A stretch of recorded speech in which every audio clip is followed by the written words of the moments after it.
Yo, Dub Nation, Jimmy Butler here. Just touched down, do this physical. Super excited, ready to win, ready to work, ready to put on a show for y'all. Let's get it. Championship coming soon. So the Warriors just traded for Jimmy Butler. Man, we got a lot to talk about. Let's get into it. What's good, y'all? As y'all can see, I'm excited. I'm excited because the Warriors actually did something. For a second, I thought they wasn't gonna do nothing, bro. Just to give y'all a quick recap of the KD fiasco. I thought it was a done deal. I thought it was going down. KD back in the Bay, man. I was ready, bro. I was ready for it. Long story short, KD wasn't trying to come back, bro. He wasn't with it. Even though I was hopeful, a part of me knew it was too good to be true. Like, a part of me felt like as it was all going down, is KD really coming back to the Bay? Like, something just felt off. But regardless of all that, the Warriors quickly pivoted to plan B, which was Jimmy Butler. I guess this is probably a good time to go over the trade details. So the Warriors are trading Andrew Wiggins, Dennis Schroeder, Kyle Anderson, Lindy Waters, and a protected first-round pick for Jimmy Butler. Now, it's a little more complicated than that. It's actually a 5-team trade. First and foremost, let's go over who they lost. Kyle Anderson. He's a good role player, but Kerr wasn't playing him. Dennis Schroeder. He's a good player overall. Now, he was playing better as of late, and I actually like the Schroeder-Paz combo off the bench.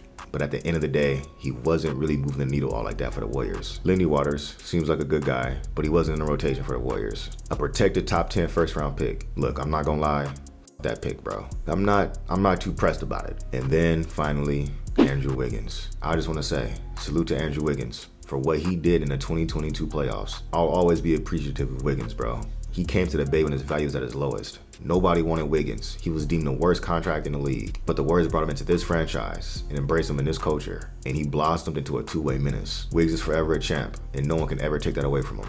It's tough.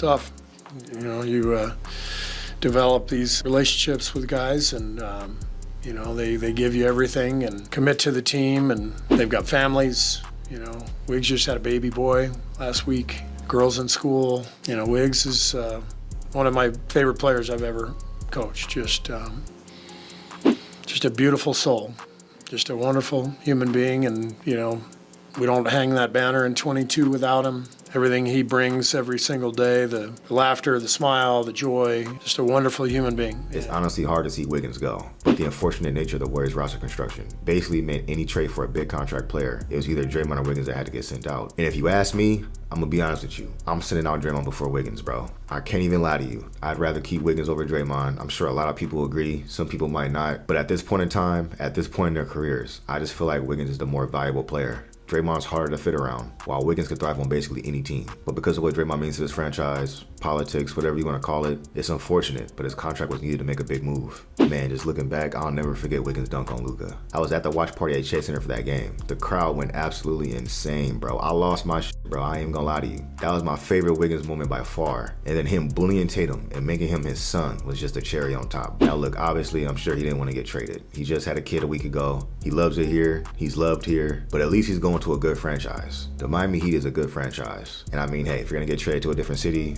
Miami's not the worst place to live. So Wiggs, I wish you the best of luck, my guy. You'll forever be a Warriors legend. All right, so moving on to the depth chart. Let's get into it, bro. So this is the starting lineup and rotation that I project Steve Kerr's gonna use. You got Steph, and as you can see, I got Buddy starting at shooting guard. And that's solely because I think that's what Steve Kerr is gonna do. I think Moses is a better player than Buddy. If it was up to me, I'd start Moses. But for whatever reason, Steve's been sticking with Buddy in the starting lineup.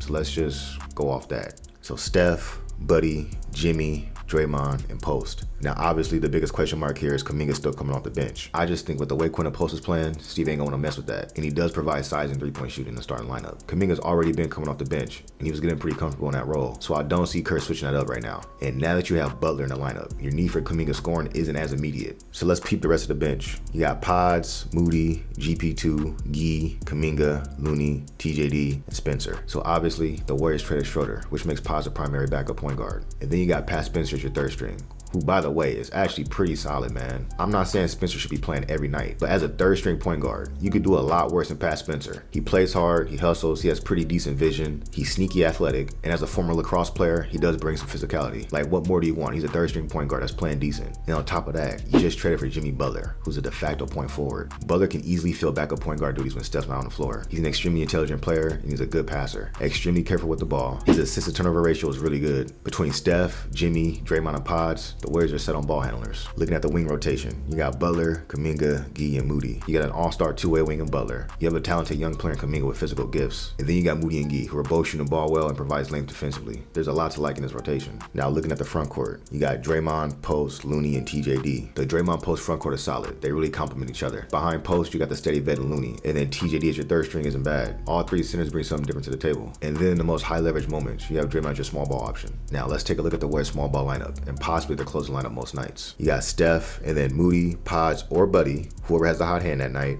And then Kuminga, Butler, and Draymond to round it out. All right, as for the front court, Kuminga, Butler, and Draymond. Yes, the spacing is not ideal. And yes, defensively, a Butler-Draymond front line is a little small. But both dudes are absolute dogs, bro. Both dudes are feisty as hell defensively. Both dudes are extremely intelligent. No team is going to look at a Draymond-Jimmy front court and think, lunchtime. It's not happening, bro. Like, those dudes are absolute dogs. Now, what I do like about this unit, it's not the best spacing, but there's a lot of downhill scoring. You got Kuminga and Butler in there to take advantage of Steph's opportunities. In that fifth player in the lineup, whether it be Moody, Podge, or Buddy, it's essential that they're out there hitting their shots because there's gonna be a lot of wide open creative opportunities for them. They gotta be knocked down, bro.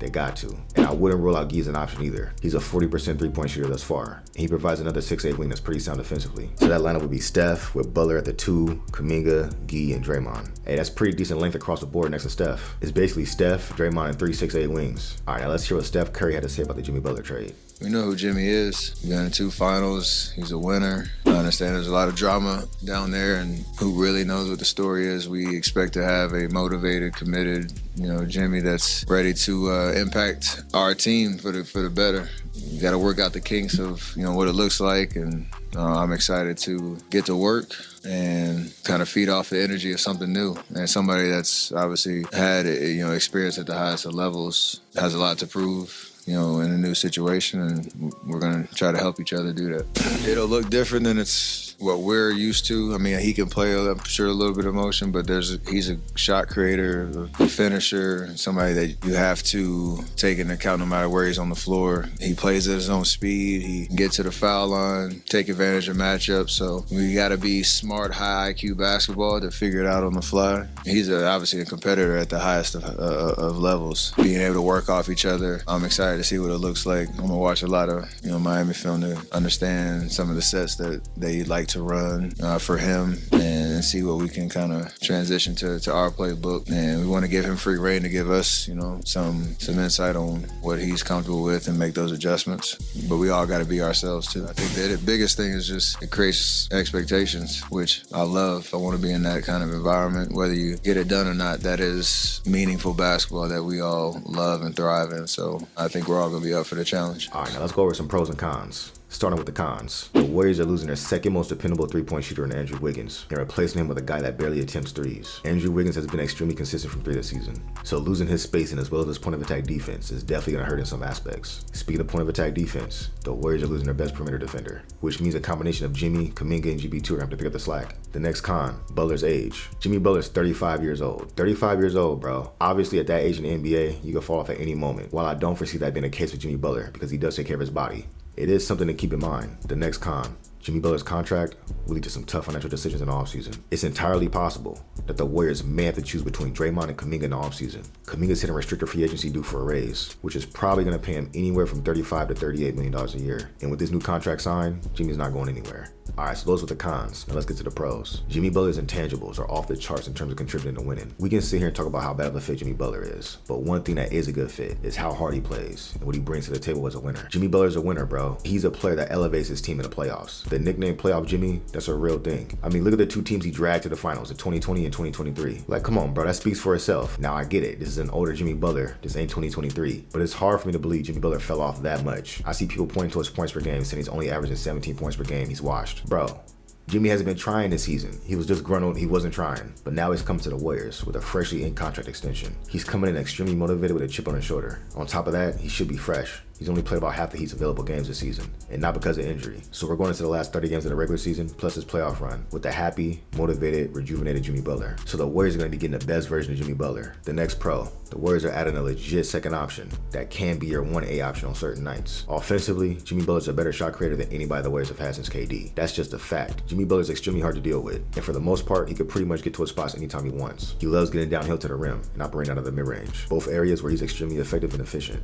And once that help comes, he's an extremely good playmaker for his teammates, which is the next pro. Every team Jimmy Butler's played for, he's made his teammates better. He's a legit playmaker, as I mentioned before. Having a playmaker with size from the wing position, that's also a good scorer. That's something the Warriors haven't had since KD. Andre Iguodala was that in terms of a playmaking wing, but he was never really a scoring threat like that. Jimmy's what Andre was as a playmaker, on top of being capable of going for 40 in a playoff game. The next pro, adding Jimmy Butler, slots the rest of the roster into their appropriate roles and pecking order. Kuminga, for example, he gets slot in as your third option. Now Buddy Hield and Moody ain't got to dribble as much. Just by injecting another all-star level shot creator on this roster, besides Steph, that just makes everyone else's life easier. Now, with all that being said, this roster could still use a move or two. And by the time y'all watch this, the Warriors probably already made a move. But the biggest option on the table is Nikola Vucevic. Adding another stretch five will go a long way with optimizing the Butler, Kuminga, Draymond frontcourt. As for my closing thoughts, yes, you lost Wiggins, but you got to keep every single one of your young players. Kuminga, Pods, TJD, Post, and Gee. So you're getting a talent upgrade.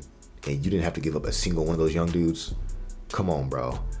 I think you had to do it. At the end of the day, there was no perfect trade available. KD didn't want to come here. The Warriors weren't going to get lucky and have Giannis magically become available and offered only exclusively to them, with no other team allowed to put a bid in for him, like what happened with Luka and the Lakers. It's not happening, bro. First of all, that trade had me hot, bruh. I can't even lie to you. When I seen that trade, first of all, I thought Shams got hacked, bro. I was like, bro, this gotta be a hack. This gotta be somebody trolling. This ain't real, bro. There's no way. When it got confirmed that that was real, I couldn't believe it, bro. The lucky ass Lakers got blessed a future Hall of Famer in his prime at 25 years old for 10-man Anthony Davis, bro. 31-year-old Anthony Davis for Luka Doncic. I've never seen a bigger heist in NBA history. The Mavs GM got absolutely swindled, bruh. The Lakers really got gift wrapped. A 25-year-old generational player to build around for the next 10 years. But anyways, let me calm down.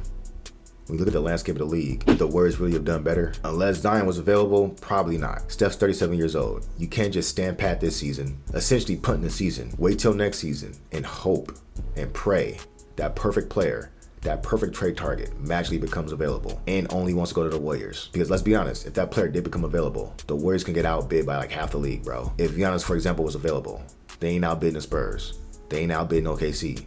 They ain't outbidding Houston. Just looking at the landscape of the league, this is a move they had to make. Now look, this trade is extremely risky, and it definitely has a chance of backfiring. But at the end of the day, the Warriors increase their overall talent level and playoff ceiling, adding a well-rested and motivated Jimmy Butler with a chip on his shoulder. Anyways, that's all I got for y'all. If I entertained you or you learned something new, do me a favor, hit that subscribe button. Also, follow me on Instagram. I'll holler at you on the next one. Peace.